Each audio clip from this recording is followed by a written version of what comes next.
Welcome back, guys. We've got a special guest, Baxter. Some of you guys that have been watching the channel for some time, you know who Baxter is. Some of you guys that don't, I will let Baxter introduce himself. He's an educator, he's a very, very smart man, but what makes the biggest difference now is Baxter actually gets stuck in here to train. So he talks the talk, but he can also walk the walk, which you don't really see amongst men educators these days. So it's definitely going to be great having him down today. We're going to go over a back session, any cues or any teaching points that you need to hear, Bax will definitely fill you in. So let's get stuck in. Bax, introduce yourself, tell them who you are, tell them what you do. Full lowdown, let's get it. For those of you who don't know me, who haven't been watching all the way back when I was 25 kilos lighter, my name is Coach Baxter. Have you put him on, yeah? I'm a physiotherapist. Well, I'm a piece of paper saying I'm a physiotherapist, educator for pre-script. What I like to do is kind of blend the two of physio and lifting. Because physio is boring and getting jacked is fun. So a little bit of physio things, a lot of lifting, we get jacked. Let's get it. This is the moment we waited for. Everything you want is right here. We gon' give them what they came for. We gon' take it up from last year. Shoot on my shot, boy, I'm long range. Me and the team on the same thing. Stayed down, never switched up. Only thing changed was the game. I'm in the zone now. Nothing can change what we on now. When I pull up, know it's going down. Foot on the gas, ain't no slowing down. Aiming for greatness, no settling. Kick down the doors, they won't let me in. Taking no else, yeah, I gotta win. Watch me kick down the doors, they won't let me in. Who running the game?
Now, when I first met Baxter, he was definitely half a man he is now, quite literally. So he's definitely made some incredible progress this past couple of years. I think the first time I actually met him in person was 2021, 22. Yeah, 22, had to be like 75. What are you now? 92. Yeah, so like 93. almost 20 kilo added since then. So he's definitely filled out his frame a little bit, but much more to come. Definitely quite exciting to see it. Big progress all around.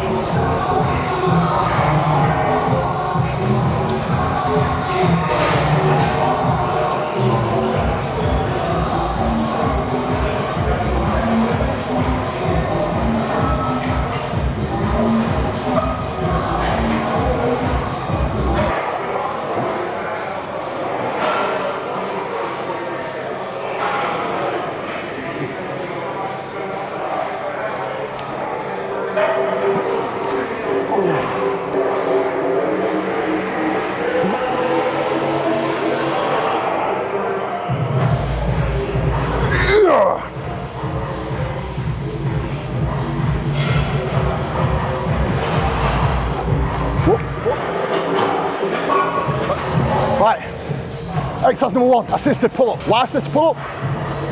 Because I like it, and to me, it actually feels better going to unilateral movements after doing upper back pull-down.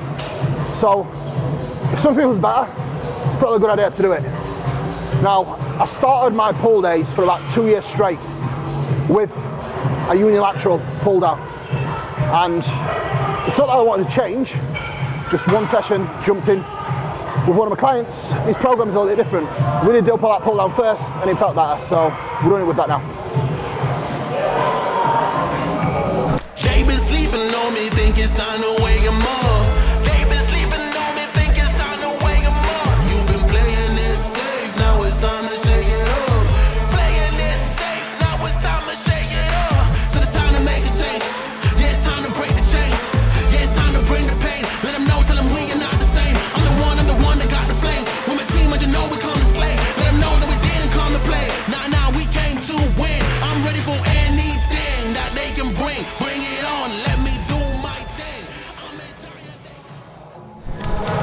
arm lat biceps pull down.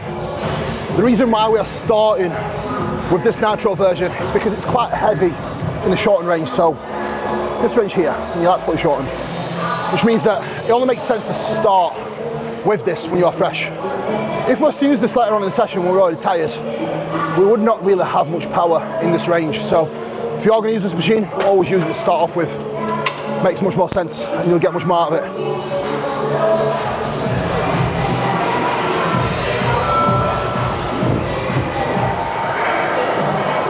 Come on.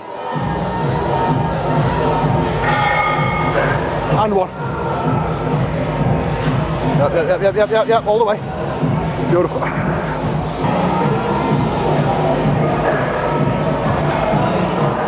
Here we go.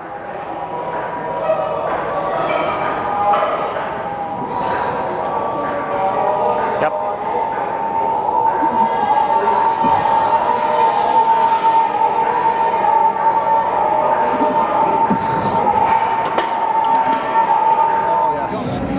Much more meat here this time round. Come on, let's go.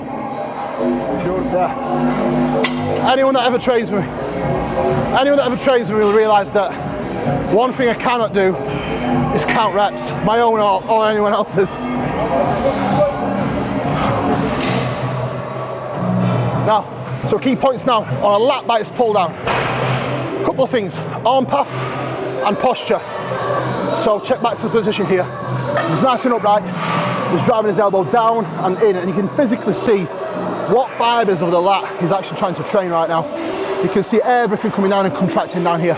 So if you want to train your lat, in my opinion, working unilaterally is always a great idea. Secondly, keep your posture nice and neutral spine.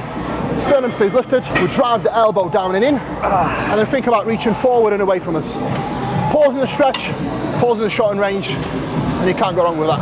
Now, Max can elaborate a little bit more on that as well. One more thing with any lat bias work, we want to try to get the humerus into external rotation, right? If we struggle and have that elbow flaring out as we're going overhead, think about our hand pressure. We want a little bit more pressure on the pinky side.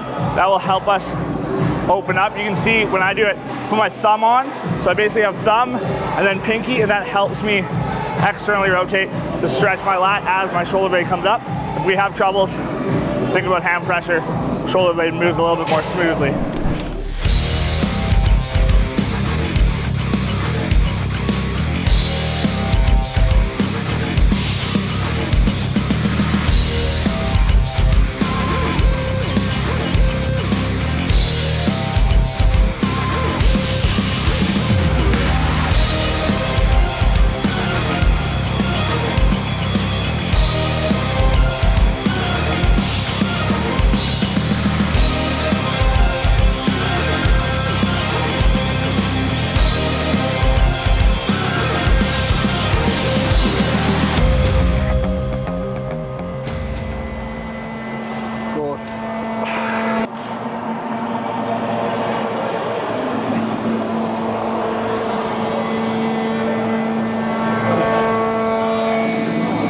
Perfect.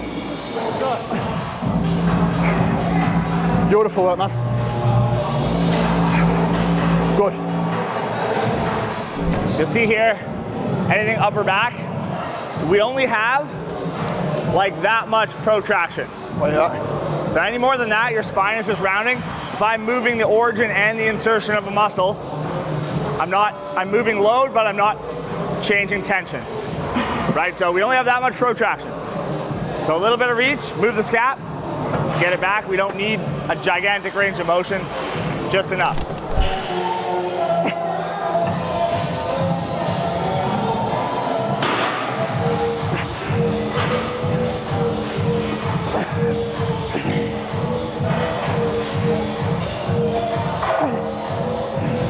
At the very end, try not to lock your elbow out. Yep. As soon as you lock your elbow, your scap goes up a little bit.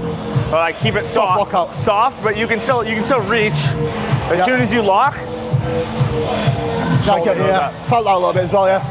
There was the left side was doing it a little bit more, like like you were trying to reach, but then like the last part of the reach is where it's hard for you, right? Yeah. So instead of keeping this soft and reaching a little bit more, you're there, and then you go, and then you're like that little arm reach instead of the scap reach. But get it.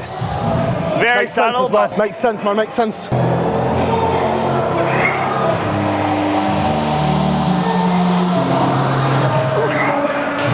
Come on, Baxter, let's go. Yep. Again. last one. Yep. All the way. Beautiful. Right, guys, so when should you drop the load? If you know you can get better quality reps with slightly less load, then you should probably use less load. Your goal is not trying to move as much load as possible. It's actually the opposite. You're trying to be as accurate as possible in the muscle you're trying to train. I think at times, your execution will force you to actually use less load. And in turn, the reward is much greater when it comes to actually creating more tension on the muscle, which is what you're looking for if you want to grow, not just be a powerlifter or a power builder. So, want to grow some muscle? Sometimes you're going to have to give your ego a bit of a step down and accept that you might have to use a bit less load now sometimes. So get on that and get huge.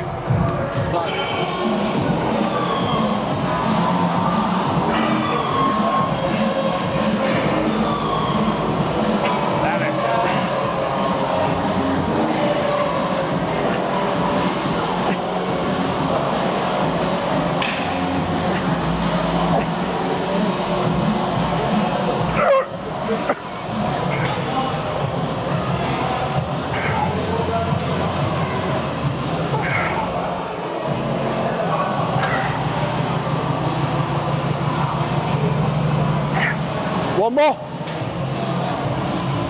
Beautiful. Nice.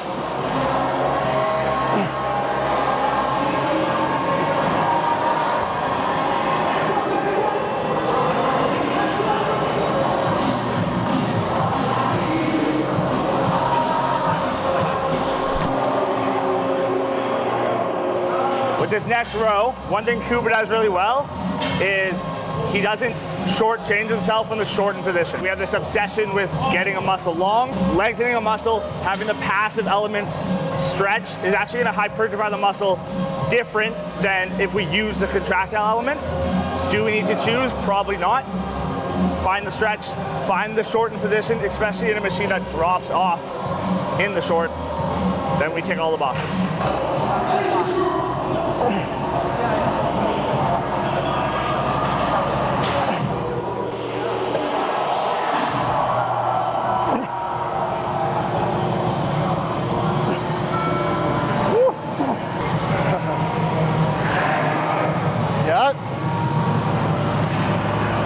Come on.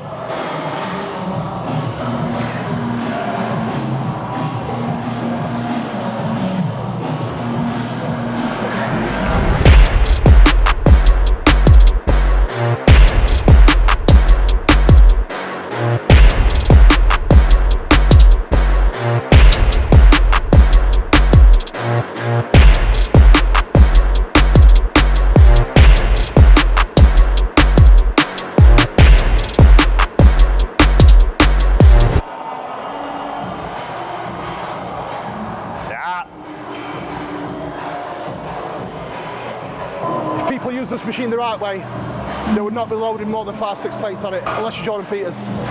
Then you're excused. Jordan's back's crazy.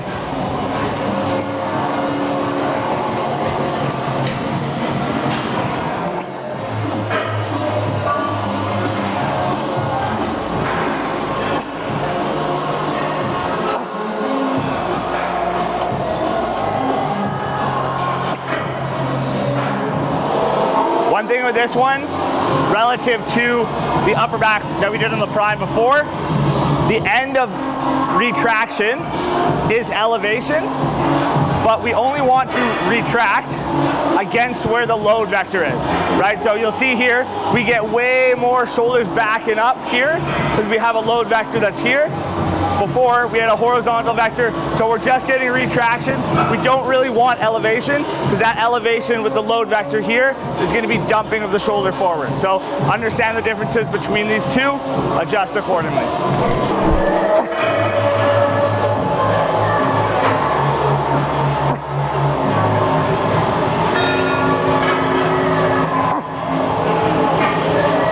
Right guys, so intra-workout, usual business, 25 grams of MPS max. That actually gets down halfway from a session. 2-hour intervals between our protein feedings. And then we've got 30 grams of performance fuel in here as my carbohydrates. So that is what I always take in year round. The only thing that adjusts is the amounts of carbohydrates that I take in. I never actually go below 25 grams. So next food adjustment, I'll lower this to 25 grams. That will actually stay until the end of prep. Main reason for that is I always notice much better training performance and recovery keeping some carbohydrates intra-workout. So capitalise on them if you want to stay big and strong. Right, so one thing you'll notice as well, every set on this, once the set's actually over, I actually finish on a couple of shrugs. Now, this will directly train your upper back. Your traps are a massive portion of your upper back. Once you've exhausted your upper back, your traps are still not quite that fatigued. So finishing off on some shrugs actually gives us some extra stimulus for your upper back.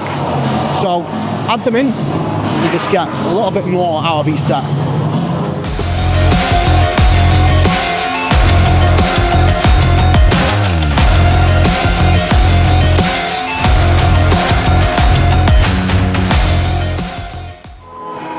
Chest squat shrug. The main reason why I do it on this machine is because your shrugs is not just this portion of your trap. A lot of people think like your traps is pretty much just your neck. It isn't. Your trap runs pretty much from the base of your skull all the way down up until you're pretty much mid-back. So your trap pretty much covers a large majority of your upper back. Therefore, chest support shrugs probably a much better idea than your traditional shrugs or the chicken knives up and down. So my preference is always doing a chest support shrug on a machine like this. If you don't have a machine like this available, you can do it on any kind of bench utilizing dumbbells instead. And again, main cues, keep your arms slightly bent, and again, full contraction and full retraction. Minimize any arm movement, so it's purely trap, and you will leave the trap in isolation, which is beneficial for your massive traps.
Delt programming this guy. Today we do high to low. On the other day we got reverse pec deck. Right? If you think about like bodybuilding posing, we have kind of like 5 delt heads. The side chest delt head, that's like reverse pec deck. Right? Back double, that's like delt head 4. But he's ticking both the boxes.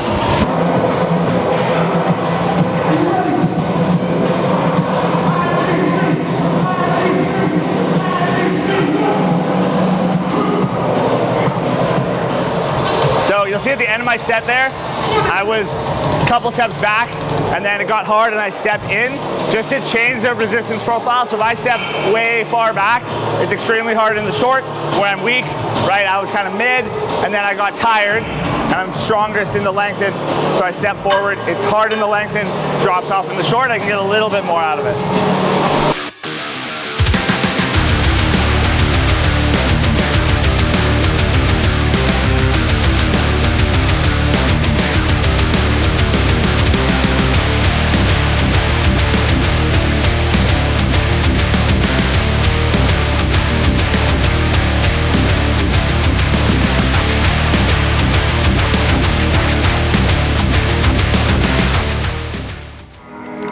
Arm training tips. if you really want to build a huge arm, accuracy is king. Progressive overload is always the priority when it comes to your training. However, not at the sacrifice of range of motion and good execution. This is where I believe most people make a huge mistake when training arms, and they allow the form and execution to actually slip in favour of using more load, meaning over time, they just end up with sore elbows and sore joints and tendonitis instead of actually building a huge arm. So if you want to get more out of your arm work, focus on good execution, full range of motion, and work in a rep range of 10 to 20 repetitions. Controlling the end ranges and really making sure that you own every single repetition, and it absolutely hurts. That is the key. Right down, get huge arms.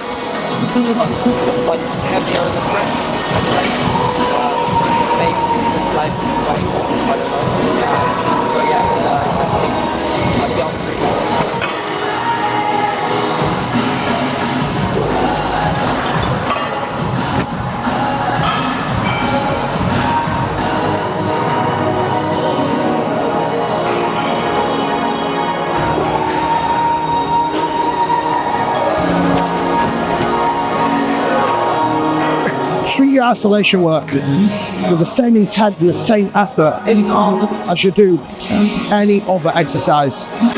So the focus that you have for your hack squat, for your deadlifts, and for your pressing, I want you to have the same focus and the same intensity and intent for the small stuff, like your laterals, like your bicep curl, like your tricep press down.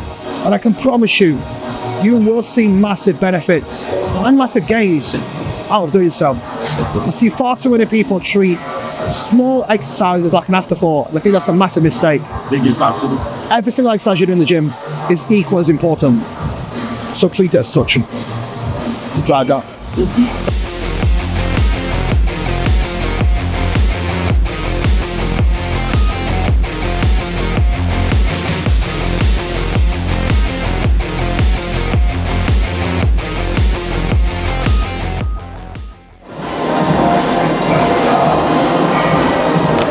Going to make Baxter's post-workout. So we've got Performance Protein, dark chocolate salt caramel, and we've got banana chocolate cream of rice, which is an epic flavour. So no whisk available, unfortunately, at the gym. So we're going to have to use a fork. No worries. No whisk, unfortunately. But you can use Cuba 10. Absolutely. Trained by JP, Cuba 10. You know it, you know it. It's the best discount code you can get. Right. 6 weeks out tomorrow, and pull day is complete.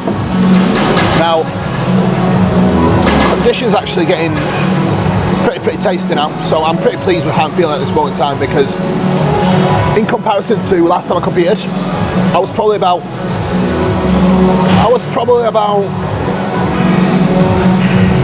3 weeks out in the same conditions I'm in now right now, so it's definitely getting there. I've still got a lot of variables left to play with as well to bring things in even more, so I'm very much looking forward to it now.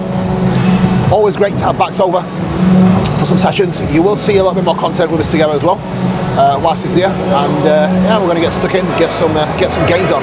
Bax? Always a pleasure to hang out. We'll hang out for a couple more.